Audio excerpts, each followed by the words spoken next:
Okay, folks, for this project, I was tasked to compare and contrast two leaders, one from the past, one from the present, and I've chosen to do this project on Donald J. Trump and John F. Kennedy. So we're going to take a look at this heavyweight matchup, compare and contrast their leadership styles and relationships with their followers, and decide who was the better leader. All right, guys, let's get ready for this heavyweight bout. Let's get ready to rumble!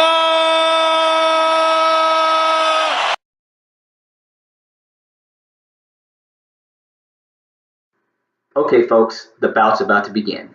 Both John F. Kennedy and Donald Trump are notorious for commanding large crowds. So let's take a look at the rhetoric that they use to inspire their followers. Should be an interesting round one. In round one, we're going to be going over communicating to your audience. How do these heavyweights use words to engage their followers?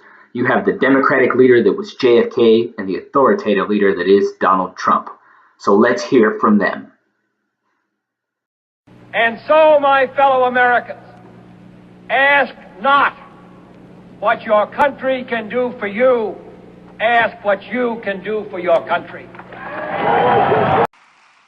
The fake media is trying to silence us, but we will not let them, because the people know the truth. The fake media tried to stop us from going to the White House, but I'm president and they're not. Yikes. Two very different approaches that we saw from both leaders there. I'm not sure who you guys have, but I think I'm giving round one to Kennedy. All right, folks, in round two, we're going to look at how these leaders use words to engage their followers and look at their approaches as well. Assumption number 2 of McGregor's Theory X states that people need to be direct and controlled. Trump often uses rhetoric to instill fear in his followers. They follow him because he makes them afraid of the alternative. Assumption number 2 of McGregor's Theory Y states that people will show responsibility and self-control towards goals to which they are committed. John F. Kennedy often put goals in place for the nation to work towards. We choose to go to the moon. We choose to go to the moon in this decade and do the other things. We're going to build a wall. It's going to be built. It's not even, believe it or not, it's not even a difficult thing to do. In my opinion, landing on the moon trumps building a wall. See what I did there?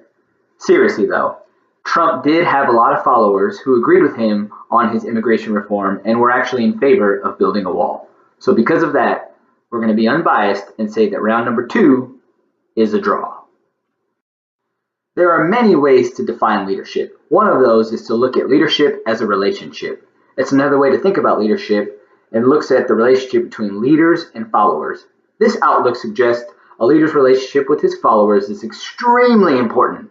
As presidents, John F. Kennedy and Trump were the leaders of all citizens of America, including those constituents who did not vote for them. So let's look at how these men address their followers to create a relationship. I do not believe that any of us would exchange places with any other people or any other generation. The energy, the faith, the devotion which we bring to this endeavor will light our country and all who serve it. He appeared to mock a reporter with a disability. Take a look. Written by a nice reporter. Now the poor guy, you got to see this guy. Oh, I don't know what I said. I don't remember. He's going like, I don't remember. Oh, maybe that's what I said. I think I know who my winner is, but I'm going to let you guys decide for yourselves who your winner is. Now, although Trump and John F. Kennedy used very different leadership styles, you cannot discredit the fact that both of them were very successful. Kennedy goes down in history as a beloved leader. Donald Trump, although hated by many, is beloved by many as well. He's gathered a huge following, and it was enough to elect him president of the United States. So at some point, instead of looking at Trump and looking at the things he's doing, or even looking at Kennedy for that matter, I think it's time that we need to start looking at ourselves and figure out why we're putting these people into leadership positions. So thank you for your time, and I hope this was helpful.